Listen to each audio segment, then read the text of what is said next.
NEET 2026 के cut off की यदि अपन बात करें तो क्योंकि पेपर जो है वो तो कहीं ना कहीं नीट 2025 के लेवल का ही आया था, यानी कि टफनेस लेवल की यदि अपन बात करें तो कहीं ना कहीं नीट 2025 के बराबर रही थी। तो बेसिकली नीट 2025 का डेटा यदि अपन एनालिसिस करें तो आप देखोगे जनरल कैटेगरी के लिए जो रैंक आप देखोगे ऑल इंडिया रैंक 27,332 पर 525 मार्क्स, ईडब्ल्यूएस पे 30,862 पर 521 मार्क्स, 27,307 पर 525 मार्क्स और एससी के लिए 1,38,863 पर 440 मार्क्स एंड 1,64,804 पर 425 मार्क्स।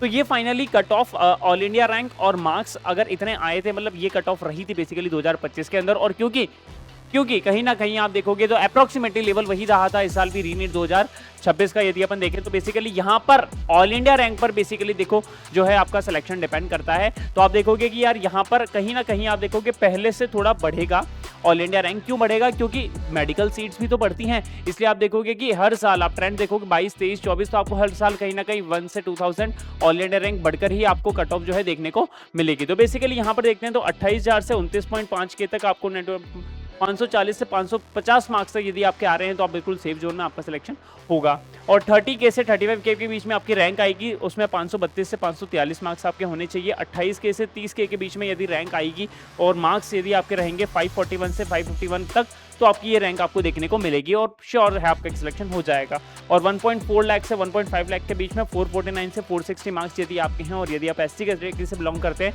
तो भी आपका सिलेक्शन निश्चित है। एसटी कैटेगरी की बात करें तो आप देखोगे 1.7 लाख मतलब 1.7 यहाँ पे लैक से आपके पास 1.89 लाख के यानी 440 से 455 मार्क्स के बीच में यदि आपके स्कोर है तो आपका सिलेक्शन हो सकता है। तो बेसिकली टफनेस लेवल को देखते हुए 2025 और रीनीट 2026 का पेपर सिमिलर अगर अपन देखें तो कहीं ना कहीं कट ऑफ पिछले साल के जैसे ही रहने वाली है।